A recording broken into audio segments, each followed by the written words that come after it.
함께 기도하시겠습니다. 하나님 감사합니다. 우리를 그 큰 죄악 가운데서 건져주시고 주님의 나라를 바라보고 살아갈 수 있도록 큰 소망을 주셔서 너무나도 감사합니다.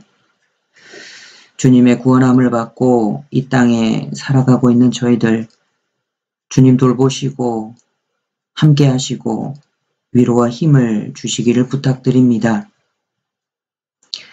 현재 전 세계적으로 코로나 바이러스가 창궐하여 우리 믿음의 형제 자매님들도 너무나도 큰 어려움 가운데 있습니다. 그러나 이 바이러스로 주님의 또한 뜻하신 계획이 있는 줄 또한 믿고 감사드립니다.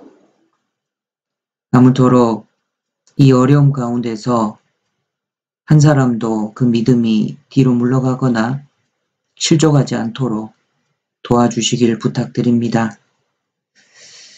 이 바이러스가 끝났을 때 이제 자유롭게 주님의 말씀을 힘껏 전할 수 있도록 함께하여 주시고 우리 마음을 붙들어 주시길 부탁드립니다.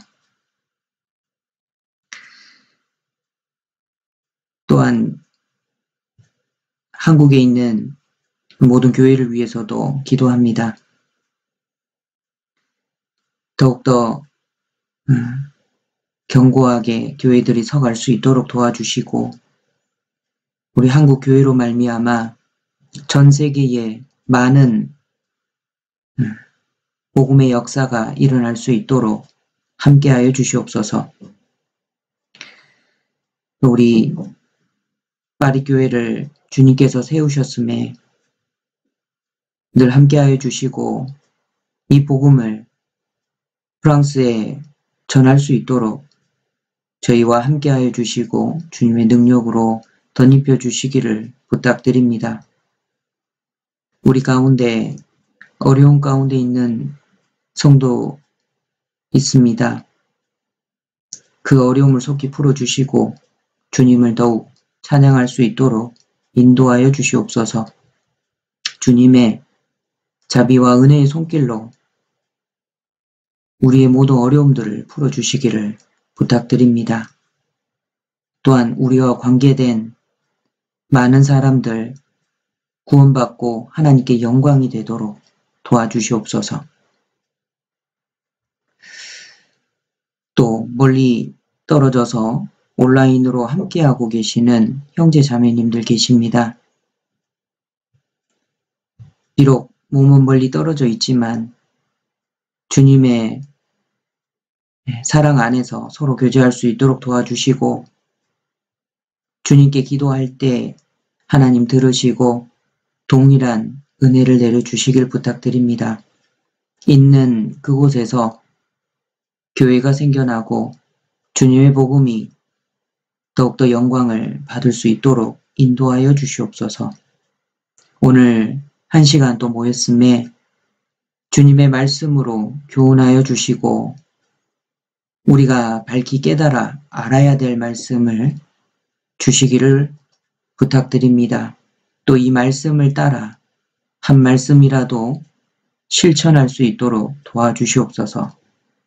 행함으로 말미암아 주님의 복을 더 받는 우리 귀한 형제 자매님들 될 수 있도록 도와주시옵소서. 모든 것을 주님의 손에 의지합니다. 주 예수님 이름으로 기도드렸습니다. 아멘. 오늘 본문 말씀은 요한계시록 12장 1절부터입니다. 요한계시록 12장은 본문 말씀입니다. 실로 잡아 놓으시기 바랍니다. 요한계시록 12장 1절로 6절입니다. 함께 읽도록 하겠습니다. 하늘에 큰 이적이 보이니 해를 입은 한 여자가 있는데 그 발 아래는 달이 있고 그 머리에는 12별의 면류관을 썼더라. 이 여자가 아이를 베어 해산하게 되매 아파서 애써 부르짖더라. 하늘에 또 다른 이적이 보이니 보라, 한 큰 붉은 용이 있어 머리가 7이요 뿔이 10이라. 그 여러 머리에 7 면류관이 있는데 그 꼬리가 하늘별 3분의 1을 끌어다가 땅에 던지더라. 용이 해산하려는 여자 앞에서 그가 해산하면 그 아이를 삼키고자 하더니 여자가 아들을 낳으니 이는 장차 철장으로 만국을 다스릴 남자라. 그 아이를 하나님 앞과 그 보좌 앞으로 올려가더라. 그 여자가 광야로 도망하매 거기서 1260일 동안 저를 양육하기 위하여 하나님의 예비하신 곳에 있더라. 13절로 17절 말씀도 함께 읽도록 하겠습니다. 용이 자기가 땅으로 내어 쫓긴 것을 보고 남자를 낳은 여자를 핍박하는지라. 그 여자가 큰 독수리의 날개를 받아 광야 자기 곳으로 날아가 거기서 그 뱀의 낯을 피하여 한 떼와 2떼와 반 떼를 양육받음에 여자의 뒤에서 뱀이 그 입으로 물을 강같이 토하여 여자를 물에 떠내려가게 하려 하되 땅이 여자를 도와 그 입을 벌려 용의 입에서 토한 강물을 삼키니 용이 여자에게 분노하여 돌아가서 그 남은 자손 곧 하나님의 계명을 지키며 예수의 증거를 가진 자들로 더불어 싸우려고 바다 모래 위에 섰더라. 요한계시록 12장 말씀을 함께 읽었습니다. 요한계시록은 아직까지 전 세계적으로 일어나지 않은 일에 대해서 예언하고 있는 예언서이고요. 이 땅의 마지막 시대가 어떻게 될지 구원받은 그리스도인들이 공중으로 들림받고 이 땅에 남은 7년 동안 어떤 일이 일어날지에 대해서 예언하는 그런 예언서입니다. 사도 요한이 계시를 받은 내용을 이렇게 기록하고 있는 겁니다. 그 중에서 요한계시록 12장은 정말 중요한 장이라고 말할 수 있습니다. 그래서 여기 12장 1절을 보시면요.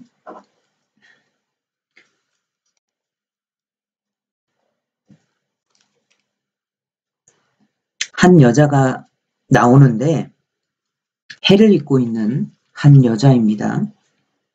그래서 여기 해를 입고 있는 한 여자가 누구나 좀 생각해 볼 수 있는데요. 이스라엘이라고 할 수 있습니다. 천주교에서는 이 해를 입은 한 여자를 마리아라고 해석을 한다든지 또 어떤 곳에서는 이 해를 입은 한 여자를 교회라고 이렇게 해석하는 곳이 있는데요. 그렇지 않고 여기 맥락과 성경 창세기에 보면은 맥락적으로 볼 때 해를 입은 한 여자는 이스라엘을 가리킨다라고 볼 수가 있습니다. 창세기 37장을 잠깐 보시죠. 여기 요한계시록 12장 1절에 이 여자가 해를 입고 있고요. 그 발 아래는 달이 있습니다. 그리고 그 머리에는 12별의 면류관을 썼다라고 말씀하고 계십니다. 해와 달과 별이 나오죠. 창세기 37장을 가보도록 하겠습니다. 37장 9절을 보시면요. 9절과 10절입니다. 요셉이 다시 꿈을 꾸고 그 형들에게 고하여 가로되 내가 또 꿈을 꾼즉 해와 달과 11별이 내게 절하더이다 하니라. 그가 그 꿈으로 부영에게 고하매 아비가 그를 꾸짖고 그에게 이르되 너의 꾼 꿈이 무엇이냐? 나와 네 모와 네 형제들이 참으로 가서 땅에 엎드려 내게 절하겠느냐. 여기서 요셉의 꾼 꿈이 나오는데 해와 달과 별이 나옵니다. 그래서 여기 요한계시록 12장 1절에 나오는 이 해를 입은 한 여자가 해를 입었고요. 예, 그 발 아래 달이 있고 그 머리에 12별의 면류관을 썼더라. 자, 이 부분이 나오는데요. 예, 이 야곱은 요셉의 꿈을 듣고 해와 달과 별이 나오는 그 부분을 가리켜서 이스라엘이라고 이야기를 하고 있습니다. 그래서 야곱의 후손으로 오는 그 이스라엘들, 야곱이 이스라엘로 그 나중에 이름을 바꿨지 않습니까? 그래서 이 해, 달, 이 별들을 가지고 있는 이 해를 입은 한 여자는 이스라엘 민족이다라고 생각을 해야 맞습니다. 네. 그래야 이 12장의 맥락이 자연스럽게 연결이 되는 겁니다. 자, 그래서 이 해를 입은 한 여자가 해산의 수고를 지금 치르고 있습니다. 2절을 보시면요. 요한계시록 12장 2절입니다. 이 여자가 아이를 베어 해산하게 되매 아파서 애써 부르짖더라. 이 여자가 아이를 베서 해산하게 되었습니다. 그래서 이 이스라엘이 이 해산하는 것을 지금 이야기하고 있습니다. 이스라엘은 정말 해산하는 수고를 많이 치렀습니다. 예수님이 오시는 통로가 이스라엘이거든요. 그래서 예수님이 오시기까지 정말 그 해산의 수고를 치렀다고 할 수 있습니다. 예수님께서도 해산의 수고를 치르셨죠. 바로 구원을 완성하기 위해서 예수님도 해산의 수고를 하셨습니다. 뿐만 아니라 우리 구원받은 그리스도인들도 해산하는 수고를 합니다. 주님의 복음을 증거하기 위해서 정말 해산하는 것과 같은 그런 수고를 합니다. 12장 5절을 보시죠. 요한계시록 12장 5절 여자가 아들을 낳으니 이는 장차 철장으로 만국을 다스릴 남자라. 그 아이를 하나님 앞과 그 보좌 앞으로 올려가더라. 여자가 아들을 낳았는데 그 아들이 장차 철장으로 만국을 다스릴 남자라고 말씀하고 있습니다. 그래서 이 아들은 철장으로 만국을 다스릴 남자라고 나오죠. 시편 2편에 보면 철장으로 다스릴 내용이 나와 있습니다. 다시 오시는 예수님은 만왕의 왕으로 오셔서 전 세계를 철장으로 다스리십니다. 시편 2편을 펴겠습니다. 시편 2편 9절입니다.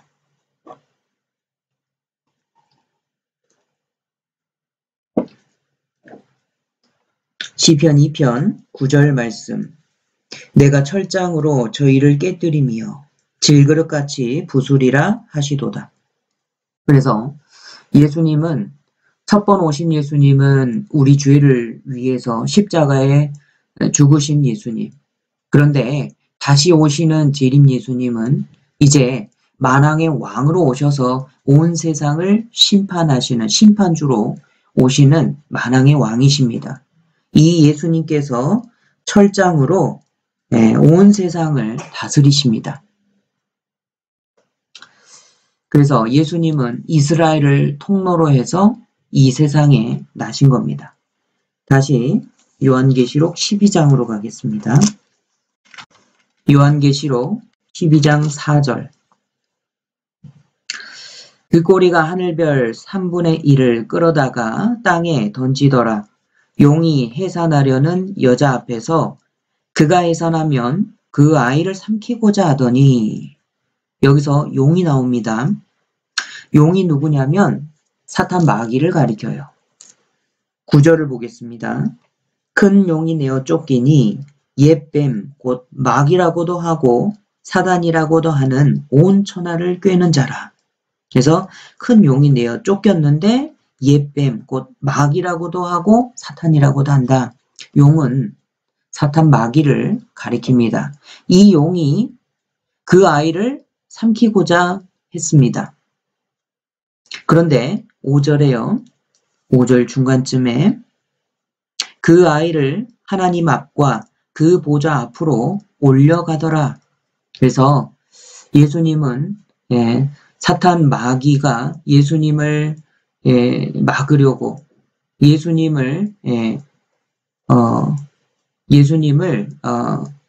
없이하고 또 예수님의 사역을 못하도록 그렇게 방해하지만 예수님은 결국 십자가에 죽으시고 부활하시고 승리로 승천하셨습니다. 마귀는 주님의 역사를 막지 못합니다. 마태복음 2장에 다 아시는 것처럼 헤롯 왕을 통해서 영아 살해 사건이 일어나죠. 예수님을 만나서 죽이려고 했는데 하나님께서 그 동방 박사들을 다른 쪽으로 해서 헤롯을 들리지 않고 돌아가라고 지시하십니다. 그래서 헤롯이 크게 화가 나서 그 알아본 시점을 기준으로 해서 아이들을 다 죽여라 라고 명령을 내리죠.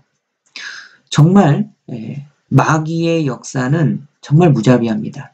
이 과거로부터 어린아이들을 죽이는 그런 그 지도자들, 통치자들은 정말 사탄 마귀의 그 역사를 따라서 행한 거다라고 할 수 있습니다. 역사적으로 많은 왕들이, 많은 지도자들이 얼마나 많은 영아들을 살해했습니까? 사탄 마귀의 역사는 이렇게 잔인하고 정말 무자비합니다. 주님의 역사를 막기 위해서 헤롯으로 움직여 영아 살해 사건을 일으켰죠. 그리고 마귀는 예수님을 광야에서 시험합니다. 넘어뜨리기 위해서요. 또 사탄 마귀는 예수님의 사역을 방해하기 위해서 이 유대인들을 선동하는 거예요. 이스라엘 사람들을 선동해서 죽이려고 합니다. 심지어는 수제자 베드로 뒤에서 예수님을 넘어뜨리려고 하지 않습니까? 이 마귀의 방해는 십자가 위에서도 마찬가지예요. 결국 십자가 위에서 죽이는 데까지 나아가지 않습니까? 그런데 마귀의 계획은 다 수포로 돌아갑니다. 결국 주님이 십자가로 승리하셨어요. 주님이 승리하신 것은 우리에게도 너무나도 큰 위로가 되죠. 왜냐하면 우리는 주님 안에서 이기기 때문에 그렇습니다. 요한복음 16장 33절에 세상에서는 너희가 환난을 당하나 담대하라. 내가 세상을 이기었노라.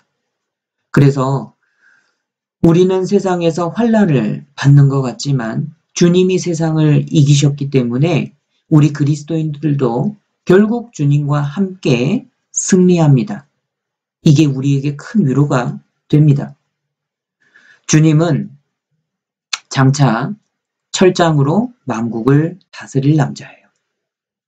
우리도 주님과 함께 세상을 판단하게 될 겁니다. 이 사단이요, 이스라엘 사람들, 이 유대인들을 핍박합니다. 요한계시록 12장 13절입니다.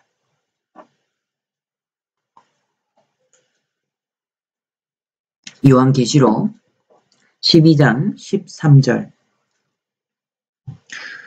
용이 자기가 땅으로 내어 쫓긴 것을 보고 남자를 낳은 여자를 핍박하는지라.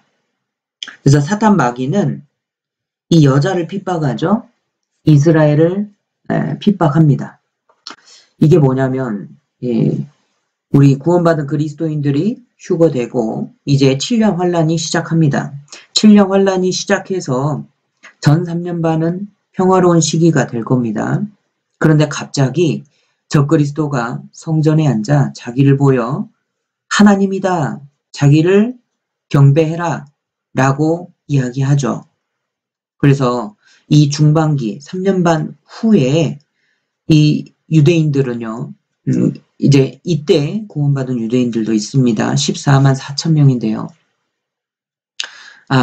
우리가 저 적그리스도에게 속았구나 라는 거를 알게 됩니다. 그래서 이 14만 4천 명을 없애고요. 그리고 이 유대인들을 이스라엘 사람들을 박멸하려고 합니다. 그래서 이때 14절을 보십시오. 그 여자가 큰 독수리의 두 날개를 받아 광야 자기 곳으로 날아가 거기서 뱀의 낯을 피하여 한 떼와 두 떼와 반 떼를 양육받으매. 근데 이스라엘 사람들은 하나님의 초자연적인 도움을 받습니다. 이 독수리의 날개가 여기서 나오는데요. 독수리의 두 날개를 받았다. 그래서 광야 자기 곳으로 날아가서 양육받는다라고 돼 있죠. 이스라엘 사람들은, 이스라엘 민족은요, 이 하나님께서 독수리의 날개로 함같이 구원해내서 광야에서 하나님의 보호하심을 받았던 민족이에요. 출애굽기 19장입니다.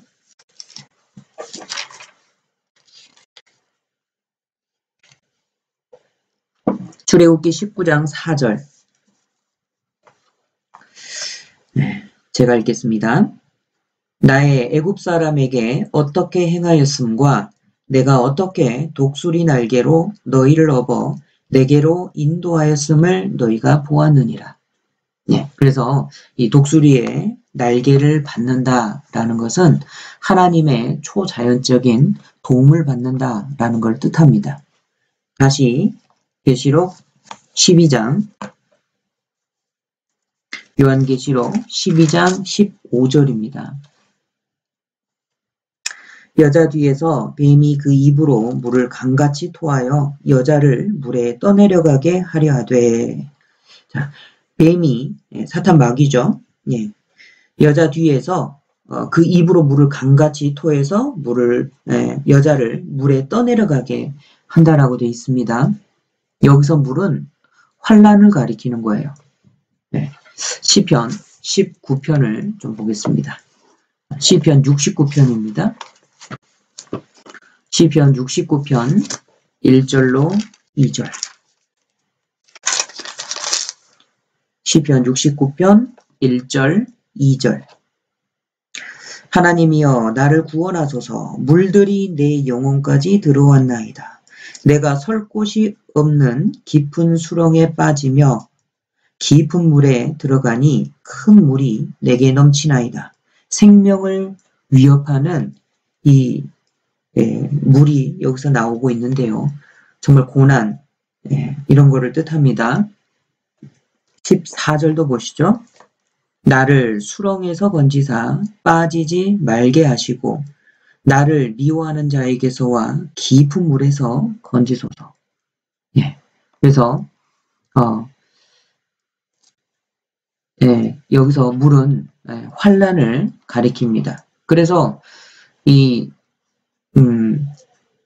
사단이 이스라엘을 아주 큰 환란 가운데로 몰아넣고 다 없애버리려고 하는 걸 뜻합니다. 다시 요한계시록 12장 17절입니다. 용이 여자에게 분노하여 돌아가서 그 여자의 남은 자손 곧 하나님의 계명을 지키며 예수의 증거를 가진 자들로 더불어 싸우려고 바다 모래 위에 섰더라. 자, 이 여자를 해하려고 합니다. 그런데 16절에 땅이 여자를 도와 그 입을 벌려 용의 입에서 토한 강물을 삼키니. 이 또한 그 초자연적으로 하나님의 도우심으로 이스라엘이 보호를 받아요. 그래서 이 사탄 마귀가 이스라엘을 없애는 이 계획이 실패로 돌아가니까 여자의 남은 자손, 17절에요. 여자의 남은 자손, 곧 하나님의 계명을 지키며 예수의 증거를 가진 자들이 있는데 이들이 누구냐면 14만 4천 명의 이스라엘 구원받은 사람들을 뜻합니다. 그래서 이들과 더불어서 싸우려고 합니다. 그래서 사탄 마귀가 이 이스라엘의 구원받은 이 사람들을 다 죽여요. 순교당하게 됩니다. 13장, 계시록 13장 7절입니다. 또 권세를 받아 성도들과 싸워 이기게 되고, 예, 여기서 말한 성도들이 앞에서 말한 여자의 남은 자손 곧 하나님의 계명을 지키며 예수의 증거를 가진 자들이다 라고 말할 수 있습니다. 그래서 이스라엘 구원받은 14만 4천 명은 죽음으로 그 믿음을 증거하고 천국으로 들어가게 됩니다. 그리고 이스라엘의 남은 3분의 1이 특별히 하나님의 보호를 받게 될 거예요. 하나님은 성경에 약속하신 대로 이스라엘을 끝까지 보호하시는 분입니다. 은혜의 때죠. 지금은 은혜의 때입니다. 그리고 이방인들이 구원을 받을 수 있는 때라고 할 수 있습니다. 근데 정말 지금 현재 코로나 바이러스가 전 세계에 창궐하지 않습니까? 마지막 때는 이 지진과 온역이 충만하다고 복음서에 이야기를 하고 계십니다. 정말 마지막 때가 가까운 게 분명해요. 제가 곰곰이 생각을 해보았는데 우리가 이 바이러스 때문에 서로 만나지도 못하고 이렇게 모여서 전도 집회도 하지 못합니다. 그런데 하나님께서는 또 간절히 기도하고 전도하기를 갈망하는 우리 형제 자매님들의 그 마음을 다 아시기 때문에 정말 이제 소수로 이 바이러스를 통해서 하나님께서 그 마음을 돌이키시고 말씀을 듣는 사람들이 있게 하시잖아요. 그래서 이 기간 동안에 말씀을 듣고 구원받는 사람들이 이제 조금씩 나오고 있어요. 그리고 정말 어떤 그 줌이라는 이 앱을 통해서 우리가 교제를 하고 있는데 어떤 이런 또 다른 방법으로 모일 수 있게 하시고 또 전도 집회도 가능하게끔 해주시고요. 그래서 하나님께서 마지막이 가까운 이때에 정말 구원 안 받은 사람들의 마음은 더 강팍해지고 하나님을 대적할 겁니다. 원망하고요. 하나님 물러가라고 할 겁니다. 그런데 그 가운데서 정말 마음이 하나님을 찾고 구원받을 만한 그 마음이 있는 사람은 하나님께서 이 바이러스 사태를 계기로 그 마음을 돌이켜 주시고 말씀 앞에 나오게 하시고 듣게 하시는 것 같습니다. 그래서요, 곰곰이 생각을 해보는데 정말 이방인들의 구원받는 때가 끝나가고 있다라는 것을 다시 한번 생각해 봅니다. 이 이방인의 때가 끝나면 구원의 은혜가 이제 다시 유대인들에게 돌아갈 거예요. 하나님은 이스라엘을 끝까지 보호하시고 구원하는 일을 하십니다. 이미 구약 성경에 약속을 하셨거든요. 우리 구원받은 사람들도요. 신약 성경에 말씀하신 것처럼 보호하시고 끝까지 은혜로 호위하신다 약속을 하셨기 때문에 우리가 그거를 생각할 때 우리도 큰 은혜가 됩니다. 비록 세상은 흉흉하고 세상은 정말 우리의 생명을 위협하고 우리의 신앙을 위협하고 우리가 받는 고난도 참 많을지 모르겠지만 하나님께서 끝까지 함께 하시고 은혜로 우리를 호위해 주신다 약속하셨잖아요. 그래서 그 약속을 생각할 때 우리도 큰 은혜를 받을 수 있습니다. 오늘 요한계시록 12장을 통해서 몇 가지만 생각을 교훈을 좀 받아보겠습니다. 여기 해산하는 모습이 나옵니다. 12장 2절에 이 여자가 아이를 베어 해산하게 되매 아파서 애써 부르짖더라. 그게 나오죠. 해산은 범죄함으로 주어진 겁니다. 이 해산 고통이 창세기 3장 17절 19절에 나와 있는 것처럼 하와의 범죄로 인해서 주어진 거거든요. 이 모든 어머니들은 해산하는 수고를 합니다. 어머니는 자녀를 낳을 때 해산에 수고를 합니다. 정말 죽을 힘을 다해서 아이를 낳지 않습니까? 우리 아빠들은 그거 잘 몰라요. 엄마들이 밤새워서 이 첫 아이를 출산할 때는 이게 예, 정말 이게 한두 시간 만에 나오는 게 아닙니다. 거의 하루 종일, 어떤 사람은 하루를 넘기기도 합니다. 28시간 동안 진통을 해서 정말 죽을 고생을 해서 아이를 낳잖아요. 해산할 때 그 수고를 합니다.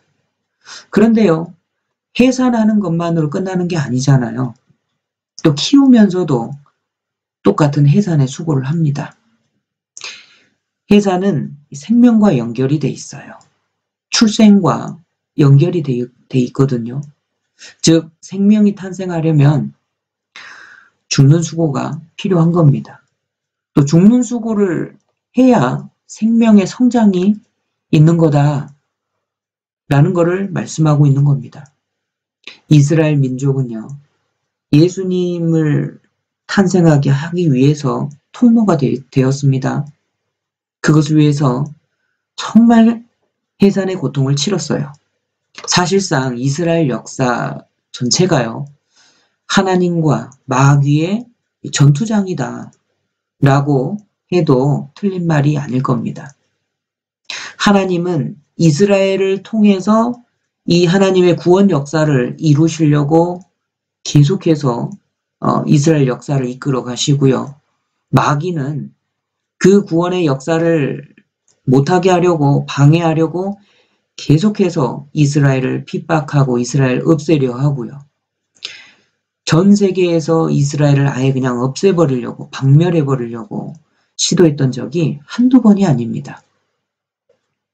그래서 이 이스라엘 민족은 예수님을 탄생시키기 위해서 정말 큰 해산의 고통을 치르고 예수님이 오시는 통로가 되었습니다. 또요, 예수님께서도 이 땅에 오셔서 해산의 수고를 하셨어요. 요한복음 16장 20절 21절입니다. 요한복음 16장 20절 21절.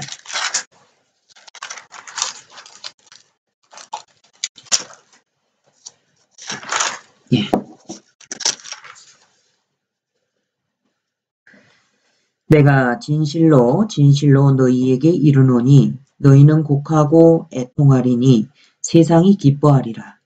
너희는 근심하겠으나 너희 근심이 도리어 기쁨이 되리라. 21절은 함께 읽겠습니다. 여자가 해산하게 되면 그 때가 이르렀으므로 근심하나 아이를 낳으면 세상에 사람 난 기쁨을 인하여 그 고통을 다시 기억지 아니하느니라. 예. 예수님께서 구원을 이루시기 위해 해산의 고통을 치르셨습니다. 지옥에서 구원하시기 위해 해산의 수고를 치르셨고요. 십자가의 고통이 우리가 생각해 보면 십자가의 고통이 이 아이 낳는 그런 아이를 해산하는 그 고통보다 훨씬 더 크다는 것을 우리는 알 수 있죠. 그 수고 덕분에 우리가 구원을 받았습니다. 소망이 있는 것입니다. 예수님의 죽으심 때문에 나처럼 소망이 없던 사람이 이제 천국에 갈 수 있는 소망이 생긴 거예요. 그런데 연약하죠. 그래서 여전히 죄에 넘어질 수도 있어요. 그런 나에게도 진짜 소망이 있는가? 때로는 나를 보면 주님 앞에 정말 이 연약하고 실수가 많아서 죄짓고 넘어지고 다시는 그러지 않으리라 하나님 앞에 기도하고 고치려고 노력했지만 또 한 번 또 넘어지고 이렇게 죄로 계속 넘어지는 나에게 소망이 정말 있는가? 나를 보면 소망이 없죠. 내가 나를 보면 어떻게 나 같은 사람이 천국에 갈 수 있습니까? 그런데 이 구원은 나에게 있는 게 아닙니다. 하나님 편에 있는 거예요. 이 롱펠로라는 이 시인이 가치 없는 종이 위에다가 시를 한 수 딱 쓰면은요, 이 종이는 6,000불의 가치를 갖는 거예요. 세계 갑부 록펠러가 이 빈 종이에다가 그 사인만 하면은요, 이 종이 한 장이 100만 불의 가치를 만들어내잖아요. 유능한 화가가 캔버스 위에 딱 그리면요, 1,000불 이상의 작품이 나오는 겁니다. 하나님은 정말 무가치한 나, 이 죄인인 나를 하나님의 아들로 만드시는 능력이 있는 거예요. 고린도후서 4장 7절을 보시죠.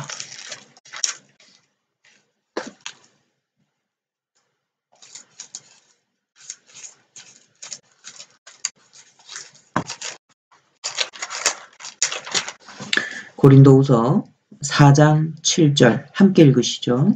우리가 이 보배를 질그릇에 가졌으니 이는 능력의 힘이 큰 것이 하나님께 있고 우리에게 있지 아니함을 알게 하려 함이라. 예. 우리는 나 자신은 질그릇이다 라고 말할 수 있습니다. 질그릇 같은 내가 어떻게 하나님의 아들로서 살아갈 수 있겠는가? 그런데 예, 능력의 힘이 큰 것이 하나님께 있다. 예, 우리가 이 보배를 질그릇에 가졌다. 나는 질그릇이지만 내 안에 보배가 있다라는 거예요. 바로 성령님입니다. 예, 능력의 힘이 큰 것이 하나님께 있기 때문에 성령님께서 나를 점차적으로 하나님의 아들답게 그리스도인답게 천국에 합당한 자로 점차적으로 만들어 가시고 나를 성장하게 하십니다. 그래서 이 구원을 위해 해상 고통이 정말 크고 귀하죠. 그것을 더 크게 알아가고 성장하고 점차적으로 변하는 것이 신앙생활입니다. 그러면서 계속해서 성장을 해가는 거예요. 그리고요, 이스라엘도 해산하는 수고를 했고 예수님도 해산하는 수고를 하셨습니다. 또 사도들도요, 이 복음을 전하기 위해서 해산하는 수고를 치루었습니다. 뿐만 아니라 특별히 성도들이 성장하도록 성장케 하기 위한 해산의 수고를 치렀습니다. 먼저 구원하기 위해서 구원을 받게 하기 위해서 치른 해산 고통입니다. 고린도전서 4장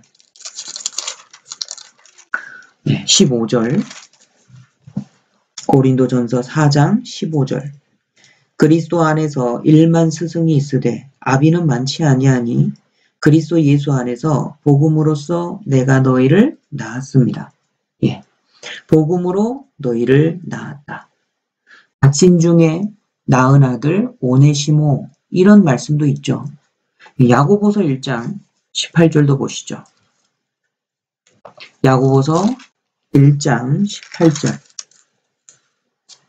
그가 그 조물 중에 우리로 한 첫 열매가 되게 하시려고 자기의 뜻을 쫓아 진리의 말씀으로 우리를 낳으셨느니라. 예, 진리의 말씀, 구원받게 하는 그 말씀으로 우리를 낳으셨다라는 거예요. 우리를 구원받게 하는 것, 하나님의 자녀로 탄생시키기 위한 해산이 있다라는 거죠. 그 해산을 하기 위해서 사도 바울, 사도 베드로, 수많은 사도들이, 전도자들이 정말 해산하는 그런 수고를 했습니다.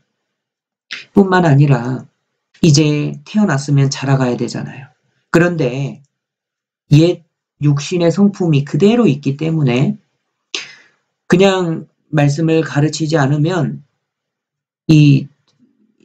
그 구원받기 전 상태처럼 그대로 살아가는 거예요. 죄 있는 모양으로 그대로 살아가는 겁니다.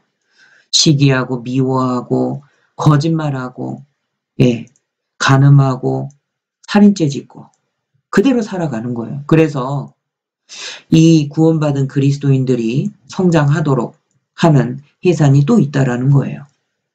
골로새서 1장입니다.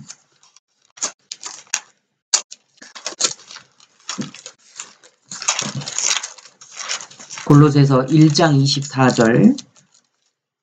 골로새서 1장 24절입니다. 함께 읽으시죠.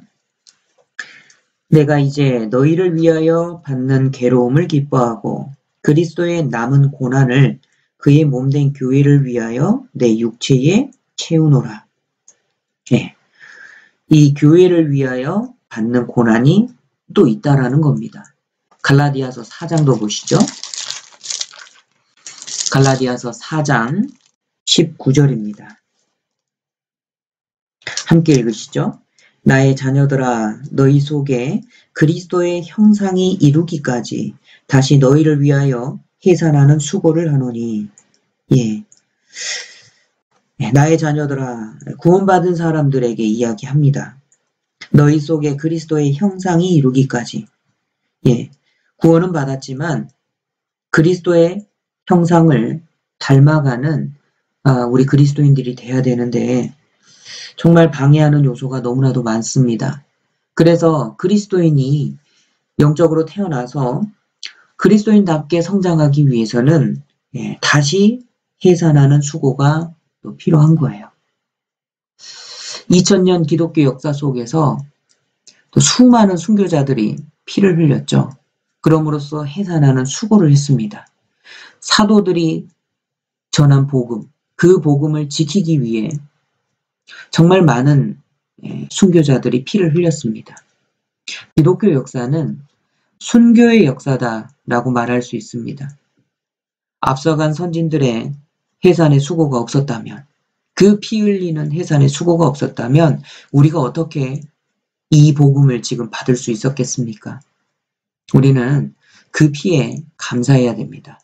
예수님의 피에 감사하고 그리고요 사도들의 피에 감사하고 또 우리에게까지 이어지게 한 그 역사 속에 수많은 순교자들에게도 우리는 정말 감사해야 됩니다. 먼저 구원받은 사람들이 이루는 업적들을 보면은요, 참 해산했겠구나. 정말 해산하는 수고가 많이 들어갔구나. 라는 부분을 좀 생각할 수 있습니다. 찰스 스펄전이 정말 방대한 그 서적을 썼습니다. 그걸 보면은, 와, 정말 수고 많았겠다. 해산하는 수고가 있었겠다. 이런 부분을 생각할 수가 있습니다. 칼뱅이 쓴 글들을 보면은요, 정말 성경에 정말 이렇게 수고를 많이 했구나. 성경 연구와 그 기독교 강요라는 책이 있는데 정말 정말 쉽게 보기 어려운 책입니다. 빽빽하고요, 깨알 같고요. 정말 그 책을 보면 야 정말 수고 많이 했다라는 걸 생각할 수 있어요. 두께만으로도 압도당하더라고요. 근데 칼뱅이 스펄전도 그렇고요. 스펄전은 통풍이 있었다고 합니다. 칼뱅도 삐쩍 말랐어요. 몸이 그렇게 좋지 않았습니다. 지병이 있었어요. 그런데 자기 사역에 있어서 해산하는 수고를 한 겁니다. 이 매튜 헨리 같은 사람이 쓴 그 주석서를 보더라도요. 정말 하나님 말씀에 이렇게 정진하고 자기 맡은 사역을 이루기 위해서 해산하는 수고를 했구나 라는 부분을 알 수 있습니다. 우리도 주님의 뒤를 따라서 해산하는 수고를 합니다. 디모데전서 4장을 보시죠. 10절입니다. 디모데전서 4장 10절 함께 읽겠습니다. 이를 위하여 우리가 수고하고 진력하는 것은 우리 소망을 살아계신 하나님께 두미니 곧 모든 사람 특히 믿는 자들의 구주시라. 이를 위하여 우리가 수고하고 진력하는 것은 우리도 수고하고 진력합니다. 골로새서 1장도 보시죠. 골로새서 1장 29절 이를 위하여 나도 내 속에서 능력으로 역사하시는 이의 역사를 따라 힘을 다하여 수고하노라. 예. 우리 구원받은 그리스도인들도요. 정말 주님을 따라서 힘을 다해서 수고하는 게 있습니다. 골로새서 4장 골로새서 펴고 계시니까요. 4장 12절을 보실까요? 그리스도 예수의 종인 너희에게서 온 에바브라가 너희에게 문안하니 저가 항상 너희를 위하여 애써 기도하여 너희로 하나님의 모든 뜻 가운데서 완전하고 확신 있게 서기를 구하나니 그가 너희와 라오디게아에 있는 자들과 히에라볼리에 있는 자들을 위하여 많이 수고하는 것을 내가 증거하노라. 여기 에바브라에 대해서 이야기를 하고 계십니다. 이 에바브라는 정말 많은 수고를 했어요. 그래서 빌립보서 2장 25절과 30절에 나오는 것처럼 죽기에 이르러도 전도자와 성도들을 위해서 해산하는 수고를 하였습니다. 우리도 주님을 따라서 사도들을 따라서 수많은 순교자들을 본받아서 우리도 죽는 것과 같은 그런 해산하는 수고를 하는 겁니다. 마지막 시대를 사는 그리스도인들도 해산하는 수고가 있는 거예요. 예수님과 사도들을 죽였죠. 이 세상은요. 이 세상은 예수님과 사도들도 죽였고 지금도 믿는 사람들을 그 인격을 무참히 짓밟아 죽이잖아요. 직장에서 불이익을 받게 합니다. 그리스도인이라고 비아냥거리죠. 전도하는 사람들을 은근히 혹은 직접적으로 또 반대합니다. 그리고 핍박해요. 마지막 세대는요. 신앙생활 유지하는 것만으로도 해산하는 수고라고 할 수 있어요. 우리를 넘어뜨리려고 하는 게 얼마나 많습니까? 가장 대표적인 게 인터넷, 스마트폰, 유튜브에 집중 많이 하잖아요. 말씀에 집중하는 것보다 유튜브에 집중하는 게 더 요즘은 큽니다. 우리를 넘어뜨리려고 하는 게 참 많아요. 지금은 신앙생활을 유지하는 것만도 큰 힘이 들어가는 그런 시대라고 할 수 있습니다. 그런데요. 불신자들도 죄를 위해서는 해산하는 수고를 합니다. 시편 7편을 보시죠. 14절. 시편 7편 14절입니다.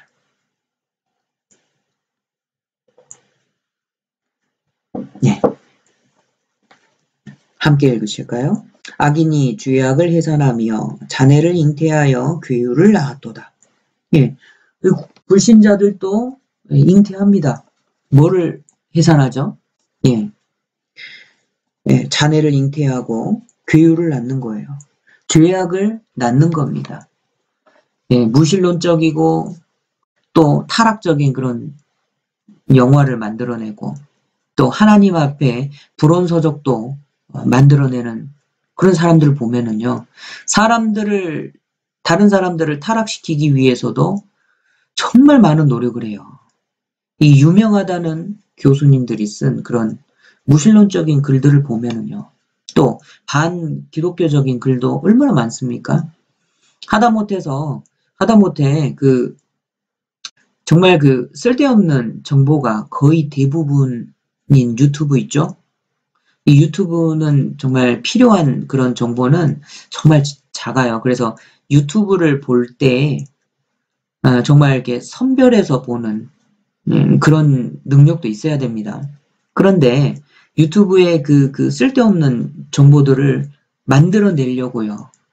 그거 만들려고 밤잠 못 자고 이렇게 만들어내는 거 한번 봐보십시오. 얼마나 밤잠 못 자는 그 해산하는 고통을 감수합니까? 불신자들도 돈을 위해서 자기의 쾌락과 명예를 위해서 이런 것들을 해산합니다. 근데 이들은 얻는 것이 아무것도 없죠. 이사야 33장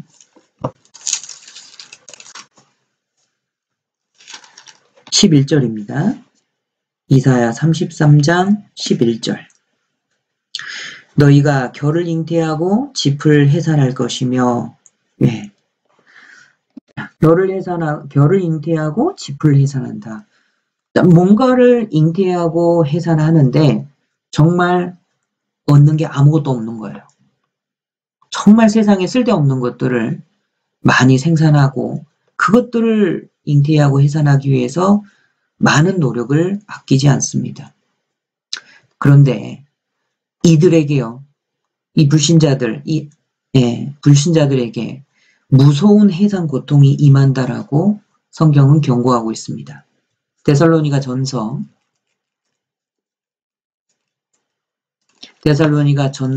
5장 3절입니다. 데살로니가 전서 5장 3절. 함께 읽으시죠. 저희가 평안하다, 안전하다 할 그때에 잉태된 여자에게 해산 고통이 이름과 같이 멸망이 호련히 저희에게 이르니니 결탄코 피하지 못하리라. 이들에게는 무서운 해산 고통이 임합니다. 이와 비교해서 우리 그리스도인들이 이 세상에서 받는 그런 고통은요, 잠깐 해산하는 것과 똑같습니다. 잠깐 고통입니다. 베드로 전서 5장도 함께 보시죠. 베드로 전서 5장 10절입니다. 함께 읽으시죠. 모든 은혜의 하나님 곧 그리스도 안에서 너희를 부르사 자기의 영원한 영광에 들어가게 하신 이가 잠깐 고난을 받은 너희를 친히 온전케 하시며 굳게 하시며 강하게 하시며 허를 경고케 하시리라. 우리 그리스도인들은 영원한 지옥 형벌을 피하고 대신 이 땅에서 구원받지 못한 사람들에게 잠깐 고난을 받아요. 그런데 불신자들은 영원한 해산의 고통이 있어요. 마태복음 13장, 18장, 25장에 슬피 울며 이를 가는 고통이 있다라고 말씀하고 계십니다. 우린 이거를 기억해야 됩니다. 그래서 우리가 받는 고난은 잠깐이다. 이 구원받지 못한 사람은요, 이 심판을 견딜 수가 없습니다. 누가 이 심판의 고통을 견뎌낼 수가 있겠습니까? 그래서 그리스도인들은요, 결과적으로 그리스도인들은 또 악이 나온 후에는 이 고통을 기억하지 않지 않습니까? 왜냐하면 정말 그 죽을 것 같은 그 해산의 고통을 지나면 정말 생명이 태어나기 때문에 그 고통을 기억하지 않습니다. 기쁨이 있는 거죠. 그 기쁨 때문에 잠깐 그 고통이 해소가 되는 겁니다. 없어지는 겁니다. 우리가 전도할 때 이런 거를 느끼지 않습니까? 전도할 때 정말 많은 어려움들에 부딪히고 정말 해산하는 것과 같은 그런 고난들을 통과합니다. 그런데 한 영혼이 말씀 듣고 구원받았다. 그러면 그 기쁨이 마음에 꽉 차지 않습니까? 기쁨으로 충만하게 됩니다. 그래서 우리가 했던 수고, 전도를 위해서 정말 기도하고 물질 투자하고 시간 투자하고 정말 노력했던 거, 이 어려움들이 정말 아무것도 아닌 것처럼 느껴지지 않습니까? 그래서 우리가 전도할 때 해산하는 그런 고통이 있지만 우리는 오히려 기쁨으로 충만하게 될 겁니다. 그래서 이방인들이 가지고 있는 이 부와 명예를 부러워하지 말아야 되겠죠. 그거요, 곧 있으면 썩어서 없어질 겁니다. 주님 오실 때가 가까우면 가까울수록 세상에 있는 뭐 금덩어리, 땅덩어리, 집, 이 가치는요, 정말 0으로 가까워지고 있는 거예요. 그러다가 썩어 없어져 버리는 겁니다. 우리는 그것을 따라가면 안 되겠습니다. 주님만 생각해야 되겠어요. 주님이 주실 영광을 생각했으면 좋겠습니다. 그래서 이 신앙생활에 정진했으면 좋겠습니다. 다시 요한계시록 12장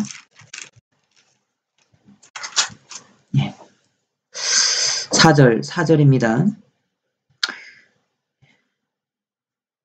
중간쯤에요. 용이 해산하려는 여자 앞에서 그가 해산하면 그 아이를 삼키고자 하더니, 예, 용이 그 아이를 삼키고자 했습니다. 네. 그래서 이 예수님을 없애려고 사탄 마귀는 역사적으로 그렇게 많이 노력을 한 거예요. 창세기 3장으로 가겠습니다.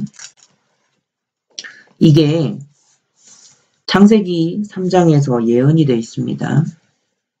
창세기 3장 15절.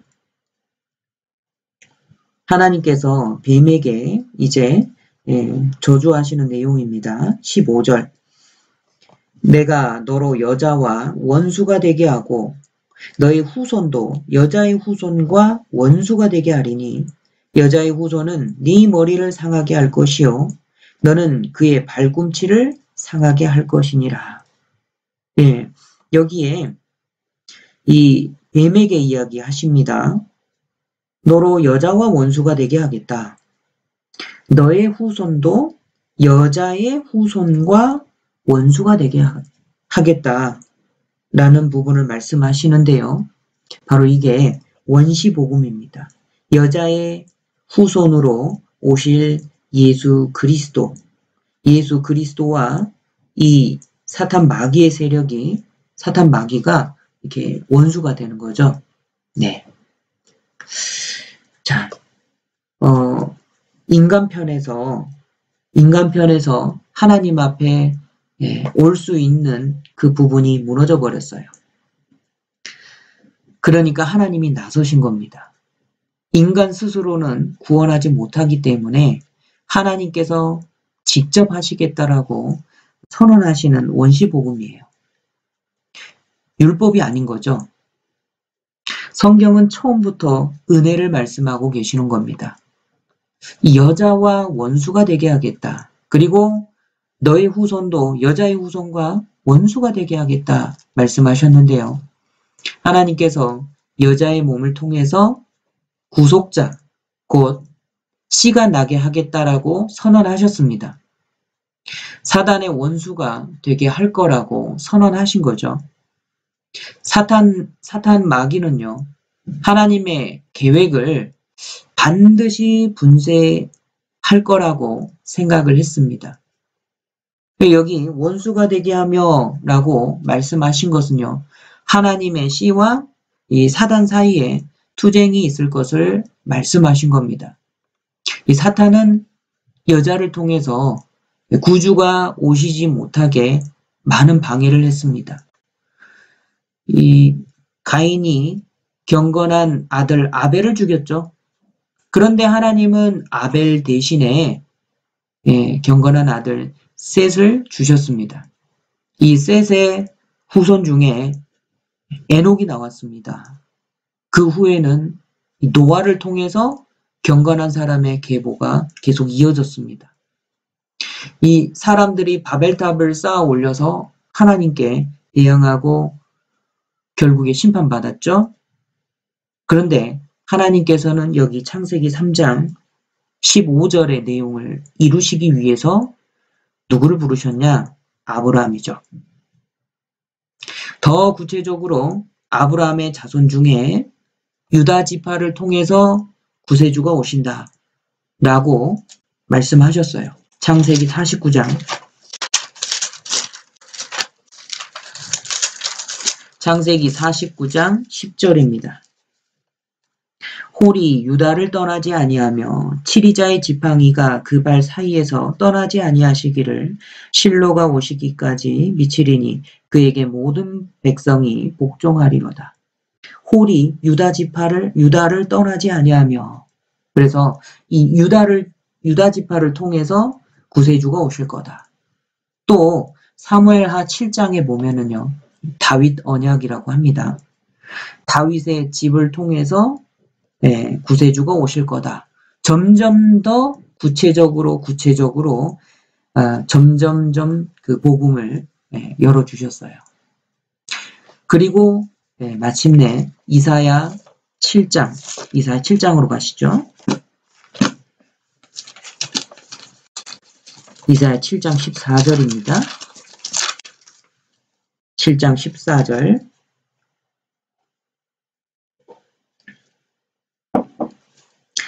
그러므로 주께서 친히 징조로 너희에게 주실 것이라. 보라, 처녀가 잉태하여 아들을 낳을 것이요 그 이름을 임마누엘이라 하리라.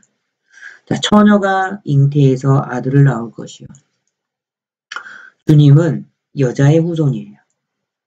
저 처녀가 잉태하여 아들을 낳았고 그 이름이 임마누엘이다. 이사야 9장 6절도 보시죠. 9장 6절입니다. 이는 한 아기가 우리에게 낳고 한 아들을 우리에게 주신 바 되었는데, 앞에서 말씀하신 그 아들입니다. 그 어깨는 정사를 메었고 그 이름은 기묘자라, 모사라, 전능하신 하나님이라, 영존하시는 아버지라, 평강의 왕이라 할 것입니다. 한 아기가 우리에게 낳고 한 아들을 우리에게 주신 바 되었는데 그분은 전능하신 하나님이시라는 거예요. 영존하시는 아버지시라는 겁니다. 다시 예루살렘 31장, 다시 예레미야 31장 22절에 여호와가 새 일을 세상에 창조하였나니, 새 일을 창조하신 겁니다. 곧 여자가 남자를 안으리라. 이렇게 점점 구체적으로 말씀을 해 가신 거예요. 예언하신 대로 구약에 300회가 넘는, 직간접적으로 300회가 넘는 예수님에 대한 예언을 하셨고, 그 말씀을 따라서 이제 예수님은 때가 참에 오십니다. 그런데 마귀가 이거를 방해하려고 헤롯을 동원해서 예수님을 죽이려고 했잖아요. 그런데 하나님께서는 피하게 하셨습니다. 그리고요, 예수님이 오셨을 때부터 또 부활하실 때까지도 이 마귀와 또 싸우십니다. 예수님이 오셨을 당시에 사탄 마귀는요, 주로 유대 종교가들, 그 정치인들 뒤에서 예수님과 싸웠죠.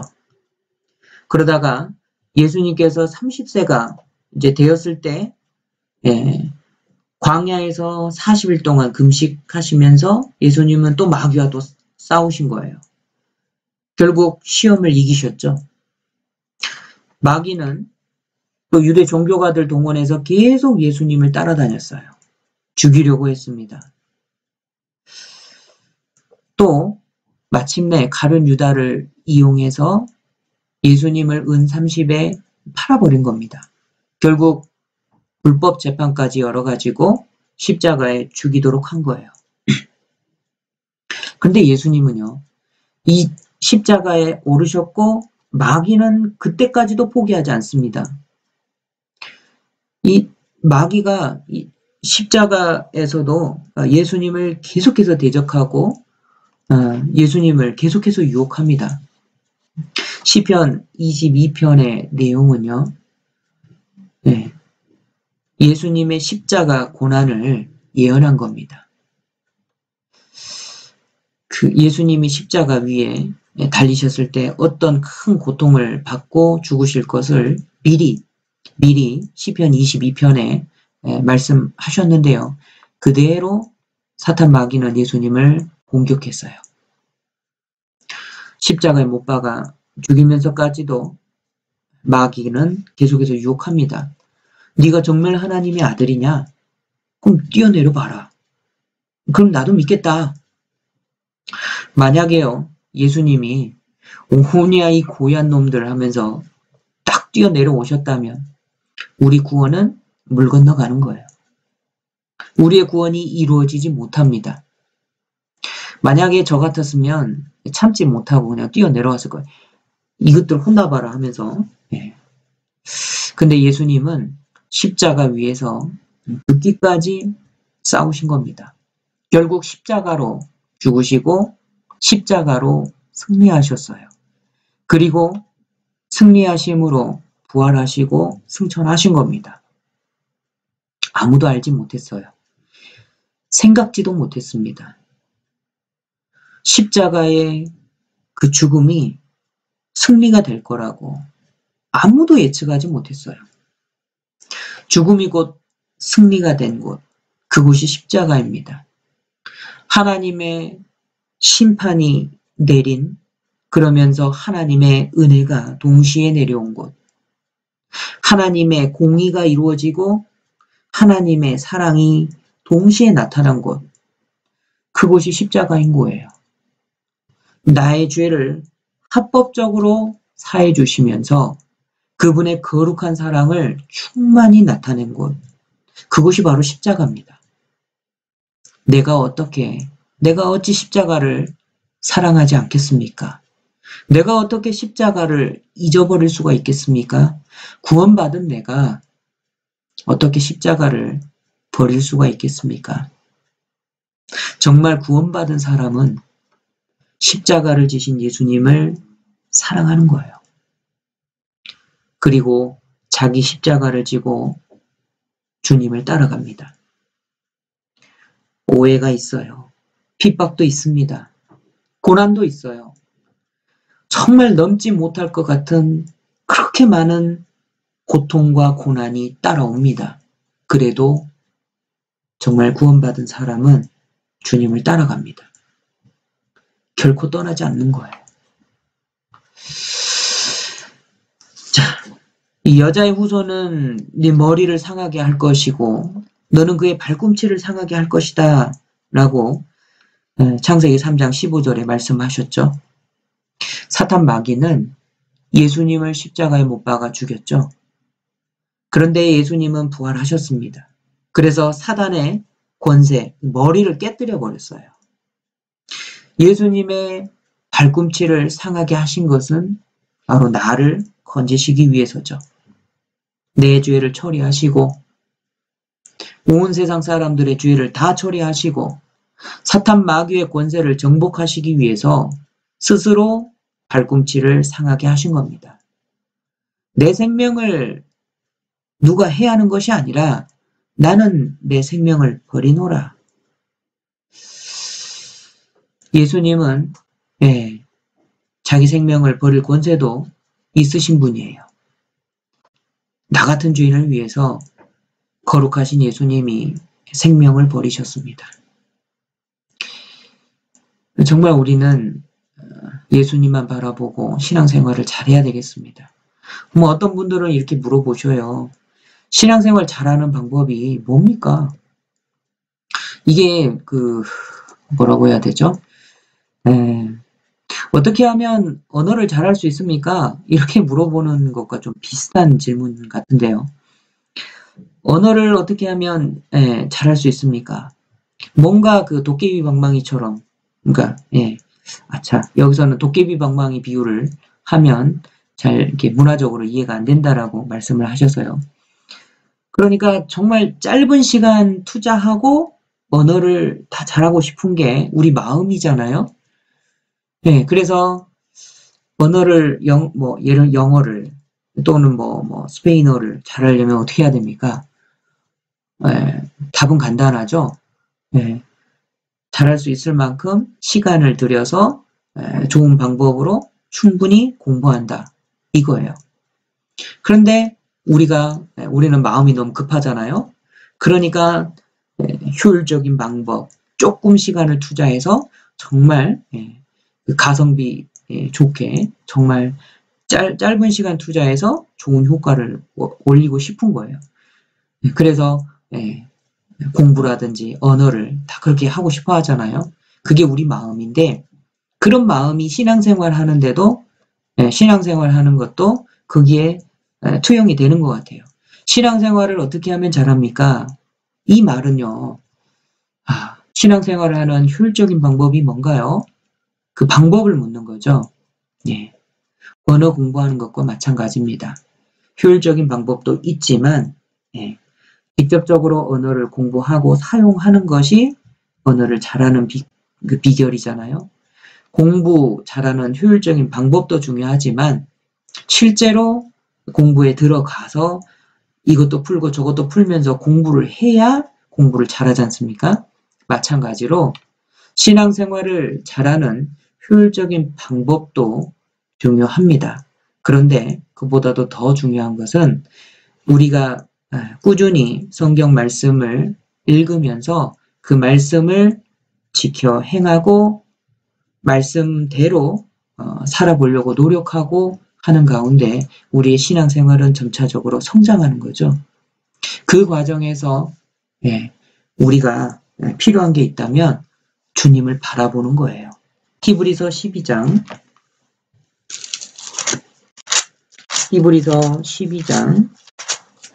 1절로 3절입니다. 이러므로 우리에게 구름같이 둘러싼 허다한 증인들이 있으니 모든 무거운 것과 얽매이기 쉬운 죄를 벗어버리고 인내로써 우리 앞에 당한 경주를 경주하며 2절 함께 읽으시죠. 믿음의 주여 또 온전케 하시는 이인 예수를 바라보자. 저는 그 앞에 있는 즐거움을 위하여 십자가를 참으사 부끄러움을 개의치 아니하시더니 하나님 보좌 우편에 앉으셨느니라.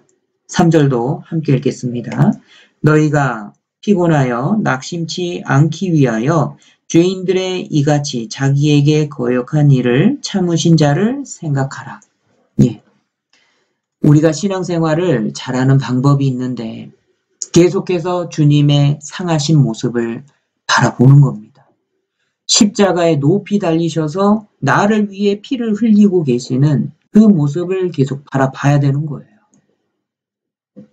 이 여자의 후손과 뱀의 후손과의 싸움은요, 아직도 끝나지 않았어요.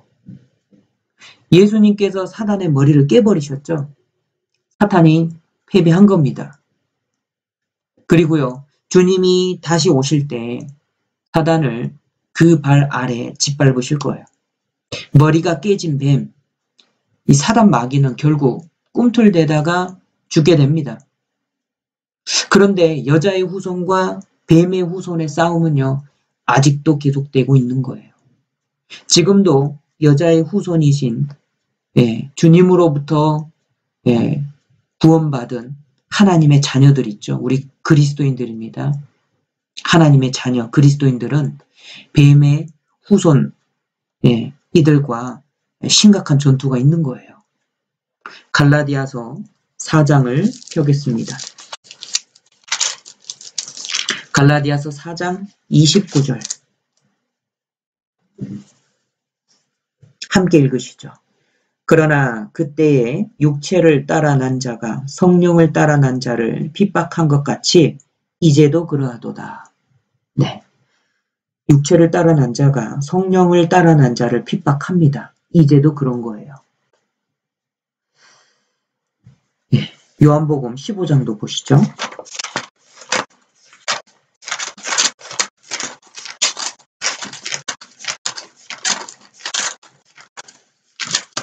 요한복음 15장 18절입니다. 18절로 20절. 세상이 너희를 미워하면 너희보다 먼저 나를 미워한 줄 알라. 너희가 세상에 속하였으면 세상이 자기의 것을 사랑할 터이나 너희는 세상에 속한 자가 아니오 도리어 세상에서 나의 택함을 입은 자인 고로 세상이 너희를 미워하느니라. 내가 너희더러 종이 주인보다 더 크지 못하다 한 말을 기억하라. 함께 읽으시죠. 사람들이 나를 핍박하였은즉 너희도 핍박할 터이요 내 말을 지켰은즉 너희 말도 지킬 터이라. 예. 요한복음 16장도 보시죠. 1절부터 3절입니다. 내가 이것을 너희에게 이름은 너희로 실족지 않게 하려 함이니 사람들이 너희를 추뢰할 뿐 아니라 때가 이르면 무릇 너희를 죽이는 자가 생각하기를 이것이 하나님을 섬기는 예라 하리라. 저희가 이런 일을 할 것은 아버지와 나를 알지 못함이라. 지금도 추뢰시킵니다. 지금도요, 가정에서 쫓겨나는 사람들이 있어요. 네, 그리고요, 심지어 어떤 곳에서는 실제로 죽이지 않습니까?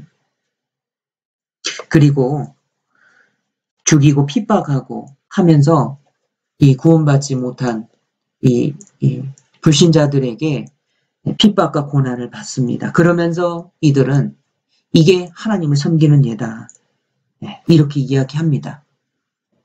하나님을 섬기는 예다라고 말을 하는 것이요. 교회 다니는 사람들에게, 즉 하나님을 믿는다라고 하는 사람들에게 이런 핍박을 받는다라는 거예요. 이 말씀하실 당시에는 이 유대인들을 가리키는 건데요. 지금은 하나님을 믿는다, 교회 다닌다라고 하는 사람들을 통해서 우리 정말 구원받은 그리스도인들이 핍박을 받는 것을 말씀하시는 거예요. 마태복음 5장 10절에 의를 위하여 핍박받는 자 말씀하고 계시는데 지금도 있는 겁니다. 이 전쟁은 주님이 재림하시면 끝이 납니다. 사단이 그때까지 수단과 방법을 가리지 않고 그리스도인들을 공격하는 거예요. 하지만 그리스도인들도 진리로 이깁니다. 뱀의 후손은 정말 강팍합니다. 뱀의 독 같은 독이 있어요. 귀를 막은 귀머거리 독사 같습니다. 그들에게 아무리 훌륭한 논리로 설명을 하고 간절한 말로 말씀 좀 들어보자고 부탁해도요. 구원받지 않고 구원받지 않습니다. 이들은 듣지 않는 거예요. 구원받지 않고 자기 자신의 그 길을 가는 겁니다. 아무리 훌륭한 설교를 해도 듣지 않는 겁니다. 우리의 전한 바를 누가 믿었느냐? 믿지 않는 거예요. 구원은 지식으로 되는 게 아닙니다. 성경 곳곳에 말씀하신 것처럼 악인이 있고 또 사단의 후손들은 그 마음이 금강석 같다. 그 행위가 뱀 같다. 이렇게 말씀을 하고 계시는 겁니다. 그런데 우리 그리스도인들은요. 주님이 이기셨던 것처럼 승리하셨던 것처럼 그 뱀의 후손들에게 이깁니다. 요한복음 16장 33절 함께 읽으시죠. 이것을 너희에게 이름은 너희로 내 안에서 평안을 누리게 하려 함이라. 세상에서는 너희가 환난을 당하나 담대하라. 내가 세상을 이기었노라 하시니라. 이 계시록 12장으로 다시 돌아가겠습니다. 우리 구원받은 그리스도인은 이깁니다. 요한계시록 12장 11절 이 말씀도 함께 읽으시죠. 또 여러 형제가 어린 양의 피와 자기의 증거하는 말을 인하여 저를 이기었으니 그들은 죽기까지 자기 생명을 아끼지 아니하였도다. 그리스도인들이 이기는 방법이 세 가지 있다라고 말씀하십니다. 신앙생활 잘하는 방법, 승리하는 신앙생활을 하는 방법 세 가지입니다. 여기에 나와 있습니다. 첫 번째, 어린 양의 피입니다. 예수님의 피죠. 구원받은 것. 즉 신앙생활에서 승리하는 거에 기초석이 되는 겁니다. 예수님의 피가 우리의 모든 죄를 영원히 없애주셨잖아요. 그 피를 믿기 때문에 우리가 어떤 상황에서도 넘어졌다 하더라도 다시 일어날 수가 있는 겁니다. 하나님의 이렇게 무조건적인 사랑 때문에 우리가 넘어졌지만 다시 일어날 수가 있는 거잖아요. 만약에 우리의 행위를 따라서 구원해 준다. 그러면 아무도 신앙생활 못합니다. 무서워서 어떻게 하겠습니까? 그런데 우리의 행위가 아니라 예수님의 피를 보고 예, 심판이 넘어가는 것처럼 예, 예수님의 피가 발린 우리에게 하나님의 심판이 넘어가는 겁니다. 예수님의 피가 우리 승리의 첫 번째 비결입니다. 그리고 두 번째, 자기의 증거하는 말이 있다라고 말을 인하여 저희를 이겼다라고 말씀하시죠. 하나님의 말씀으로 신앙생활에서 승리할 수 있는 겁니다. 이 말씀이 없이는 아무것도 할 수 없는 겁니다. 말씀으로 하나님의 뜻도 분별하고 말씀으로 주의에서 구별도 되고요. 말씀을 따라서 행동하는 겁니다. 마귀와 싸움이 있기 때문에 에베소서 6장에서는 성령의 검, 곧 하나님의 말씀을 가지라 말씀하시잖아요. 그리고 세 번째 승리의 신앙생활하는 비결은요. 죽기까지 자기의 생명을 아끼지 아니하였다라고 말씀하시죠. 11절 맨 마지막에 그들은 죽기까지 자기 생명을 아끼지 아니하였도다. 주님이 승리하신 싸움입니다. 그러니까 우리는 담대함이 필요해요. 죽기까지 자기의 생명을 아끼지 않는 겁니다. 신앙생활 하는데 그게 필요한 겁니다. 다니엘의 세 친구는요. 그리 아니하실지라도 왕이 세우신 우상에 절하지 않을 것을 아시옵소서 담대하게 나갔습니다. 왕이 우리를 죽이신다고 하더라도 우리는 우상을 섬기지 않겠습니다. 이렇게 담대하게 나갔을 때 하나님의 보호를 받았습니다. 우리도 누구든지요. 죽으면 죽으리다. 이렇게 담대하게 행동하면 마귀도 이런 사람에게는 어쩔 수가 없는 겁니다. 이 계시록 2장 10절입니다. 요한계시록 2장 10절. 네가 장차 받을 고난을 두려워 말라. 볼지어다 마귀가 장차 너희 가운데서 몇 사람을 옥에 던져 시험을 받게 하리니 너희가 10일 동안 환난을 받으리라. 함께 읽으시죠. 네가 죽도록 충성하라. 그리하면 내가 생명의 면류관을 네게 주리라. 예, 하나님은 말씀하십니다. 네가 죽도록 충성하라. 네. 다시 계시록 12장 4절에요. 네, 중간쯤에 용이 해산하려는 여자 앞에서 그가 해산하면 그 아이를 삼키고자 하더니 네, 그 아이를 삼키고자 했습니다. 여기서 그 아이는 예수님을 가리킨다라고 말씀드렸죠. 이 사탄 마귀도 뭐가 가장 중요한지를 아는 겁니다.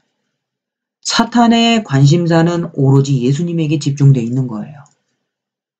이 예수님만 넘어뜨리면 사탄이 이기는 거기 때문에 예수님을 넘어뜨리려고 그렇게 집중하는 겁니다. 구원받은 사람의 관심이 예수님 외에 다른 거에 집중하면 안 되겠죠. 구원받은 사람은 오직 예수님에게만 집중해야 됩니다. 우리가 존재하는 목적이 오직 예수님입니다. 우리가 전하는 것도 예수님이지 않습니까? 삼키고자 하더니 마귀는 사람들 머릿속에서 예수님을 없애려고 할 겁니다. 우리는요. 주님을 우리의 삶 가운데서 주님을 드러내고 사람들 가슴속에 그리스도를 심어주는 게 우리인 거예요. 우리 그리스도인들의 가장 큰 관심사는 예수님, 오직 예수님이어야만 합니다. 함께 기도하시겠습니다. 하나님 감사합니다. 구원하여 주시고 늘 함께 하시며 우리를 끝까지 지키시고 인도하여 주심에 너무나도 감사드립니다. 지금 현재 많은 어려운 가운데 있지만 이 가운데서도 우리를 보호하시고 주님의 뜻 가운데로 인도하심을 감사합니다. 우리가 이 어려운 가운데서 더욱 주님을 생각하고 주님께만 집중할 수 있도록 도와주시옵소서. 우리가 이 땅의 마지막 시대를 살아갈 때 살아가는 그 목적을 알 수 있도록 도와주시옵소서. 우리 모두 하나님 앞에 설 때 잘하였다, 착하고 충성된 종아, 라는 칭찬을 모두 다 들을 수 있도록 도와주시옵소서. 전도하기 위해 정말 큰 해산의 고통이 있지만 아이 난 그 기쁨으로 해산의 고통을 잊어버리는 것처럼 우리에게 영혼이 계속적으로 태어나는 큰 기쁨을 허락하여 주시길 부탁드립니다. 주님이 사랑하셔서 세우신 파리 교회를 통해서 많은 프랑스인들이 구원을 받을 수 있도록 하나님이 역사하시고 우리와 함께하여 주시고 우리를 지키시고 우리에게 큰 힘을 허락하여 주시옵소서. 담대한 믿음을 허락하여 주시길 간절히 부탁드립니다. 주님의 모든 은혜가 우리 구원받은 형제 자매님들에게 동일하게 내려지기를 간절히 기도하며 예수님 이름으로 감사하며 기도드렸습니다. 아멘.